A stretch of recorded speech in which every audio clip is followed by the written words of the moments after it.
लेकिन एक ऐसा विकास है जिसमें कोई फंड नहीं चाहिए और उसमें फंड केवल ओवैसी फंड चाहिए, जिसको आप अच्छी तरह से जानते हैं, हम भी जानते हैं, ओवैसी कॉलेज और ओवैसी अस्पताल।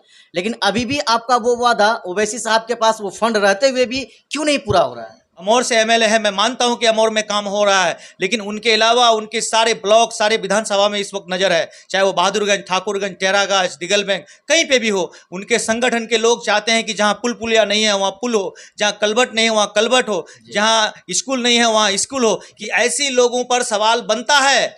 जब वो शादीशुदा रहे तो उनका एक भी बच्चा पैदा नहीं हुआ, जब तलाक हो गया तो तलाक होने के बाद उनका औलाद हो रहा है, तो उस औरत पर सवाल बनता है। आप मुझे बताइए, यहाँ के लोग इतना गुमराह हो जाएंगे क्या कि आप जब एमएलए रहे या कुछ रहे तो उस टाइम कुछ नहीं कर पाए। अब जब मामला बहादुरगंज चेरागाछ का मामला सामने आया है, जब राज्य सरकार ने उनको स्वीकृति दे दी है, मामला केंद्र में गया है, तो आप कह रहे हैं कि मैंने कराया। मुझे ठाकुरगंज का उत्थान करना है। ठाकुरगंज ब्लॉक जो है पिछले कई साल से जो है पिछड़ापन झेल रहा है, विकास के नाम पर हो, चाहे वो नदियों के नाम पर हो, चाहे आपके विधायक बनने से ही उत्थान हो जाएगा। अब जो विधायक है तो उत्थान नहीं कर रहा है। जाहिर सी बात है भाई, मेरे लोग होंगे यहाँ, मेरे लीडर होंगे तो विधानसभा में बात करेंगे। 2024 लोकसभा का चुनाव बिल्कुल करीब है। हर पार्टी की तरफ से छोटे छोटे सभाएं किए जा रहे हैं और उन छोटे छोटे सभाओं के द्वारा लोगों को अपनी अपनी पार्टी की तरफ बुलाया जा रहा है। अपनी अपनी पार्टी के जो भी उम्मीदवार होंगे उनको वोट करने की बातें कहा जा रहा है। कहीं ना कहीं इन्हीं कुछ सवालों को लेकर हम आज एआईएमआईएम पार्टी के जिला सचिव राहिल अख्तर जी के पास पहुंचे हैं और एमआईएम पार्टी के इन्हीं 2-4 सवालों को लेकर इनके पास पहुंचे हैं कि आखिर जिस तरह से हर पार्टी की तरफ से सदस्यता अभियान का काम जोरों शोर से चलाया जा रहा है, क्या इनकी पार्टी की भी तरफ से किया जा रहा है या नहीं किया जा रहा है। इन्हीं कुछ सवालों को लेकर हम पहुंचे हैं। किशनगंज जिले का ठाकुरगंज प्रखंड एक ब्लॉक है और वहां पर आपकी पार्टी एआईएमआईएम पार्टी के कुछ पुराने कार्यकर्ता हैं, उन लोगों की तरफ से सोशल मीडिया के माध्यम से अपनी नाराजगी को जाहिर किया जा रहा है कि हमें एमआईएम पार्टी वाले या जो नए संगठन के लोग हैं, इन लोगों द्वारा हम लोगों को नहीं पूछा जा रहा है, हम लोगों को अपनी नज़रों से दूर किया जा रहा है। इस पर आप क्या बोलना चाहेंगे? नहीं, नाराज़गी की बात नहीं है। फैमिली में अगर 4 लोग हैं तो एक फैमिली में जो है क्लैश हो जाता है, तो ये तो पूरे ब्लॉक की बात है ना। तो आप ब्लॉक में तो हज़ारों कार्यकर्ता है, तो जाहिर सी बात है कभी कोई थोड़ी सी बात में अगर कोई रूठने का काम किया है तो उनको हम लोग मना लेंगे। और सामने 2024 लोकसभा चुनाव है और इसमें यकीनन हम लोग चाहते हैं कि पूरे ठाकुरगंज के लोग और जितने भी कार्यकर्ता है, इस बार जो है हम लोग एक अलग रूपरेखा तय करेंगे। 2024 बिल्कुल करीब है और चुनाव का बिगुल हर पार्टी की तरफ से फूंक दिया गया है। आपके जो पुराने संगठन के लोग हैं वो तो है ही, लेकिन जो नए संगठन के लोग हैं जो जुड़े हैं फिलहाल एमआईएम पार्टी से, उन लोगों की तरफ से क्या कुछ प्रयास किया जा रहा है 2024 में कामयाबी हासिल करने के लिए? देखिए, प्रयास सभी का है, सभी चाहते हैं कि भाई किशनगंज से जो अगला सांसद हो वो जनाब अख्तरुल ईमान हो, क्योंकि लोग जानते भी हैं इस बात को कि बिहार में इस वक्त पूरे बिहार की आवाज़ बनकर के विधानसभा में कोई अगर खड़ा हो रहा है तो उनका नाम जनाब अख्तरुल ईमान साहब है। और इस वक्त बिहार ही के लोग ये भी जानते हैं कि ये इंसान अगर पार्लियामेंट पहुँचे तो यकीनन किशनगंज को रिप्रेजेंट तो करेंगे ही, प्लस क्या है कि पूरी बिहार की आवाज़ बनेंगे पार्लियामेंट में भी। आप जानते हैं इस बात को। एमआईएम पार्टी के जो पुराने कार्यकर्ता हैं उन लोगों का ये भी सीधा अख्तरुल ईमान पर ही उन लोगों का ये प्रहार है, एक तरह से अगर कहा जाए तो, कि उन्हीं की वजह से या उन्हीं के द्वारा हम लोगों को नहीं पूछा जा रहा है। नहीं, ये प्रहार नहीं है। ये जाहिर सी बात है कि इस वक्त सदर साहब विधानसभा में हैं और विधानसभा में ही नहीं, इस वक्त पूरे बिहार की संगठन को देखना पड़ रहा है। एक सिर्फ यही नहीं कि किशनगंज है और बाकी अदर जितने भी ज़िले हैं, 38 के 38 ज़िले में हमारे संगठन का काम कर रहा है। और उन जगहों में अगर संगठन का काम कोई कर रहा है तो जनाब अख्तरुल ईमान साहब हैं। आप देख रहे हैं कि नीचे से लेके ऊपर तक वो इंसान पूरी तरीके से इस वक्त प्रयास में लगे हुए हैं कि बिहार और सीमांचल की किस तरीके से विकास हो, सीमांचल किस तरीके से ऊपर आए, ये उनका प्रयास है। और जाहिर सी बात है कि इतने प्रयास कर रहे हैं वो, अब पूरे बिहार में इस टाइम घूम घूम करके संगठन बना रहे हैं। हमारे जो यूथ प्रेसिडेंट है जनाब आदिल हसन आज़ाद साहब, वो उनके साथ में है। आजकल आप देखे होंगे कि सोशल मीडिया है और सोशल मीडिया में सारी बात जो है आ ही जाती है, तो आप देख रहे हैं कि इस वक्त क्या प्रयास कर रहे हैं वो। अब जाहिर सी बात है कि भाई अब पूरे बिहार में जहाँ वो जाना होता है तो वो अब किशनगंज के लोगों से फ़ोन से ही ना वार्तालाप करेंगे। तो ऐसे में कई लोग जो है नाराज़गी जाहिर करते हैं कि नहीं सदर साहब हमारे यहाँ क्यों नहीं आए। ऐसा कुछ नहीं है, सभी के यहाँ जाएंगे। सदर साहब तो आने वाले समय भी पहले गए हैं, अभी भी जाएंगे। जो लोग रूठे हुए हैं वहाँ भी जाएंगे। अब मुझे नहीं लगता है कि इस वक्त कोई हम लोग यहाँ के जो कार्यकर्ता है वो लोग रूठे हुए हैं और एक जुटता के साथ काम कर रहे हैं। चलिए, लोग इस सवाल को भी खड़ा कर रहे हैं कि विकास का कार्य के लिए चाहे आप राज्य में हैं तो राज्य सरकार की मंजूरी चाहिए, अगर आप कैबिनेट से काम करा रहे हैं तो वहाँ से उनकी मंजूरी, वहाँ से उनका फंड चाहिए। लेकिन एक ऐसा विकास है जिसमें कोई फंड नहीं चाहिए और उसमें फंड केवल ओवैसी फंड चाहिए, जिसको आप अच्छी तरह से जानते हैं, हम भी जानते हैं, ओवैसी कॉलेज और ओवैसी अस्पताल। लेकिन अभी भी आपका वो वादा ओवैसी साहब के पास वो फंड रहते हुए भी क्यों नहीं पूरा हो रहा है?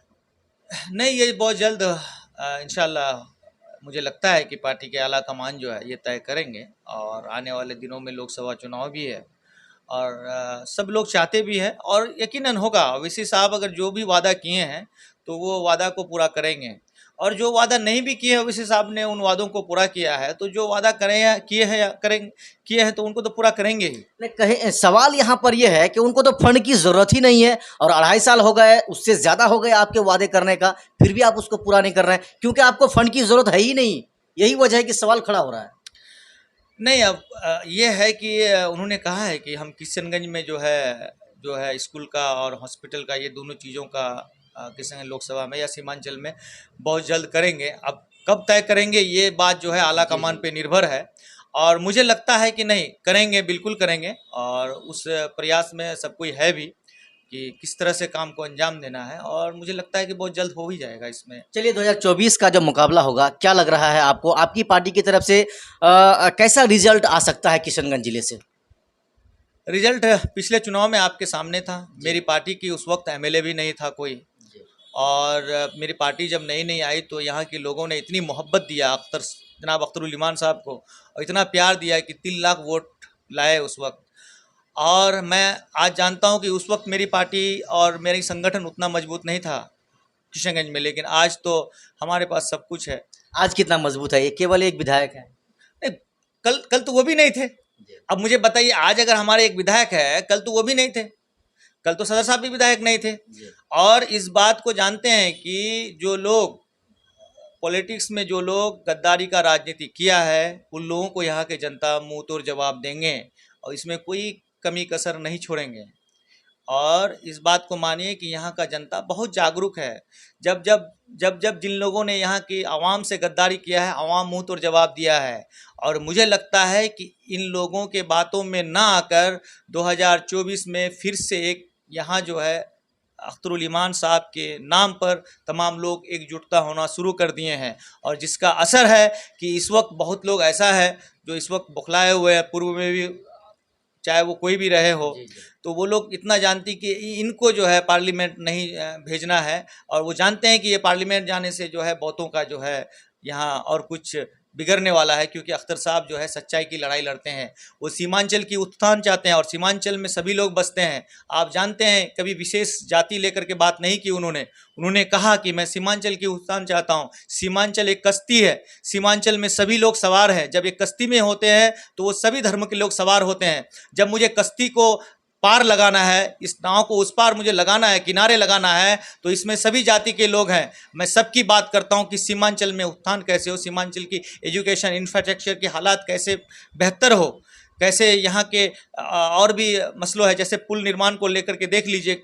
उन्होंने जगह जगह, सिर्फ अमौर ही नहीं, अमौर से एमएलए है, मैं मानता हूं कि अमौर में काम हो रहा है, लेकिन उनके अलावा उनके सारे ब्लॉक, सारे विधानसभा में इस वक्त नजर है, चाहे वो बहादुरगंज, ठाकुरगंज, टेरागाछ, दिगलबैंक, कहीं पे भी हो। उनके संगठन के लोग चाहते हैं कि जहां पुलिया नहीं है वहां पुल हो, जहां कलबट नहीं है वहां कलबट हो, जहां स्कूल नहीं है वहां स्कूल हो। ये प्रयास अख्तर साहब का शुरू दिन से रहा है, और ये प्रयास आज संगठन मजबूत है तब नहीं, कल संगठन नहीं था तो फिर भी वो अकेले जाके जन जन तक पहुंचा रहे थे कि यहाँ जो है पुल कैसे हो, यहाँ कलवट कैसे हो, इस नदी के किनारे जो है कटान को कैसे रोका जाए।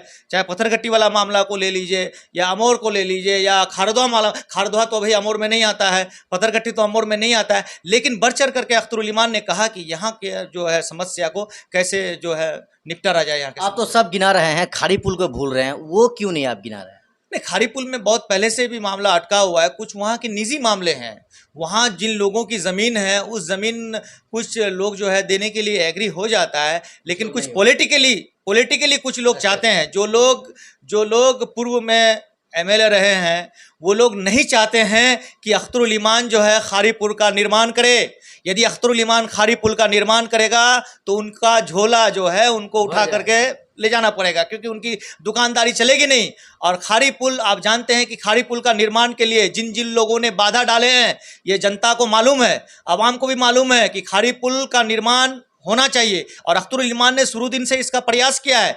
लेकिन जो लोग वहाँ पूर्व में एमएलए रहे वो किसी भी हालत में नहीं चाहते हैं कि खारी पुल का निर्माण अख्तरुल ईमान साहब के हाथों हो या अख्तरुल ईमान इस पुल का निर्माण करे, क्योंकि ये अख्तरुल ईमान के दुश्मन नहीं है, ये उन लोगों के दुश्मन है, वहाँ के वासियों के दुश्मन है, वहाँ के ग्रामीण वासियों के दुश्मन है। क्योंकि अगर अख्तरुल ईमान के दुश्मन होते तो ये बिल्कुल चाहते कि खारी पुल का निर्माण हो, हाँ, लेकिन ये लोग नहीं, ये लोग वहाँ के लोगों का समस्याओं का समाधान नहीं चाहते। 2 दिन पूर्व अख्तरुल ईमान साहब महेश घाट एक पुल है, वहां पर वो खुद अपने दल बल के साथ, अपने समर्थकों के साथ चला गया उस पुल का निरीक्षण करने के लिए, और दोनों साइड में वो अप्रोच भी बनवा दिए बाइक सवारों को जाने आने के लिए।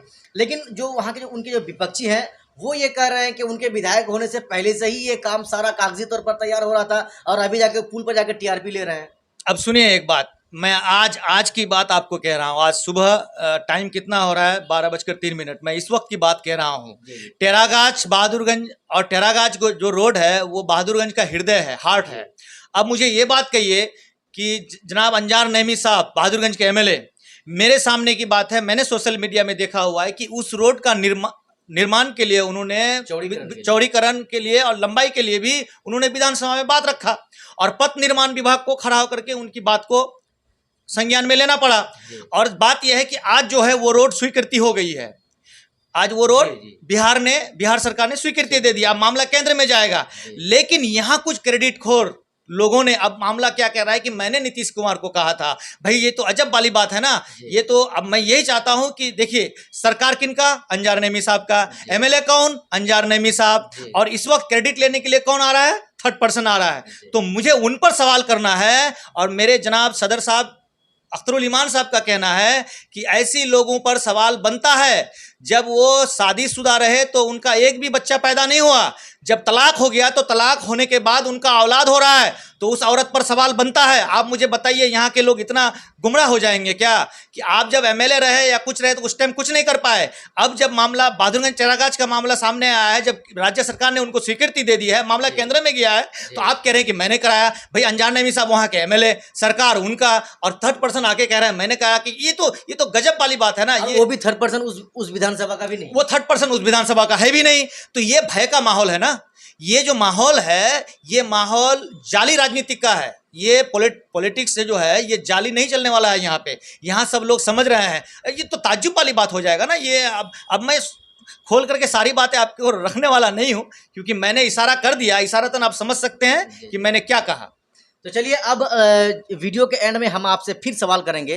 बहादुरगंज विधानसभा 2020 में आपकी पार्टी की जीत हुई थी, भले अभी आपकी पार्टी में वो नहीं रहे, कोचाधामन से भी आपकी जीत हुई थी, अमौर से भी हुई, लेकिन ठाकुरगंज विधानसभा से आपकी पार्टी के जो उम्मीदवार यहाँ पर थे हाफिज महबूब साहब, उनका यहाँ से हार हुआ था।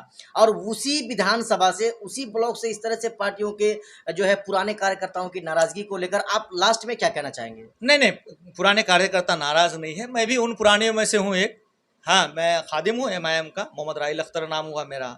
जानते हैं लोग कि मैं शुरू दिन से एमआईएम के साथ रहा हूँ, मैं नाराज नहीं हूँ। देखिए इसमें नाराजगी क्या बात है, जहाँ जब अपनी पर्टिकुलर अपनी बात आएगी ना वहाँ नाराजगी बात आएगी।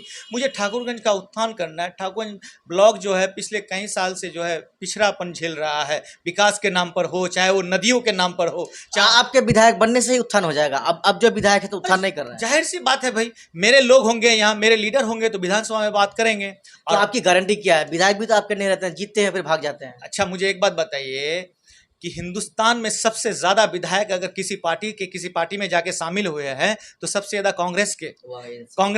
तो कांग्रेस से ये सवाल क्यों नहीं करते कि कांग्रेस के विधायक क्यों भाग जाते हैं और बीजेपी में चले जाते हैं? आप तो एमआईएम के ताफी से सवाल करें। नहीं, हम तो यही कहना कि भाई बड़े लोग हैं, बड़ी पार्टी है, बड़ी जात है, अब मैं उसमें क्या कहूं?